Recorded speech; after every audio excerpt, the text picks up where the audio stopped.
masks entirely depend on your risk tolerance. If we accept that we are going to have a lot of Omicron infections in the future, they will be brought home to us, we will acquire them in the workplace, in crowds, and we are willing to accept that it will cause a couple of days of illness, then accept it and move on without masks.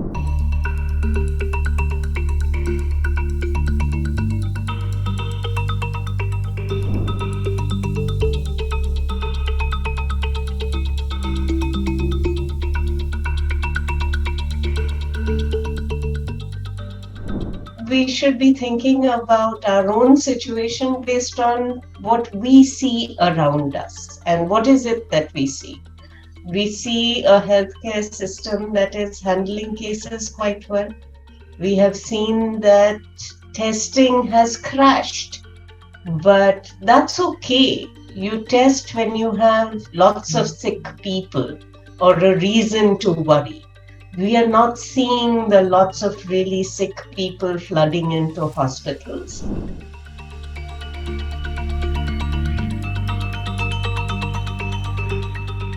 If I was to have a game plan for the future for India, that game plan would be focused on testing respiratory infections for a range of pathogens in hospitals, not in the general community, not your common cold, cough, fever that makes you sick for 2 days, but what respiratory infection makes people sick enough to come into hospital. And it shouldn't be focused on just SARS-CoV-2. We should be looking at what else is causing respiratory disease. We know that there is a lot of influenza out there. We know that there are other respiratory pathogens as well. So we should be tracking everything and not just SARS-CoV-2.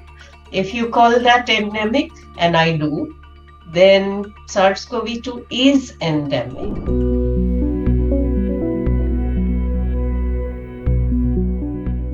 So since Omicron seems to cause milder illness, as long as we continue to see Omicron-derived variants, we should have milder forms of disease.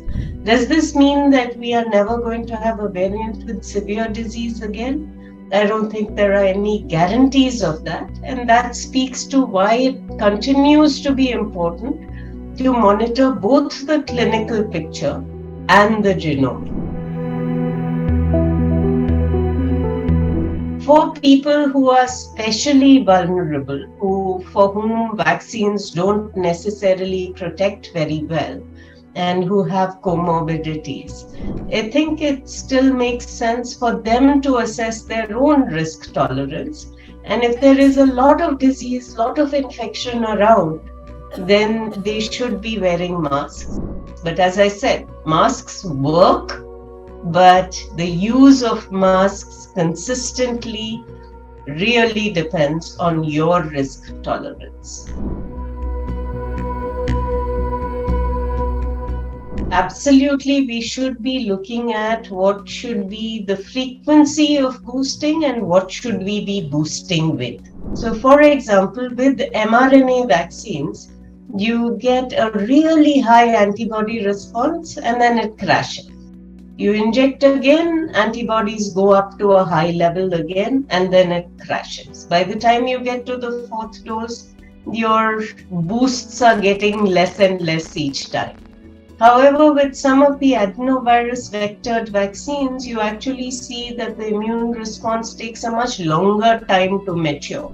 It continues to climb for a 6-month period, for example.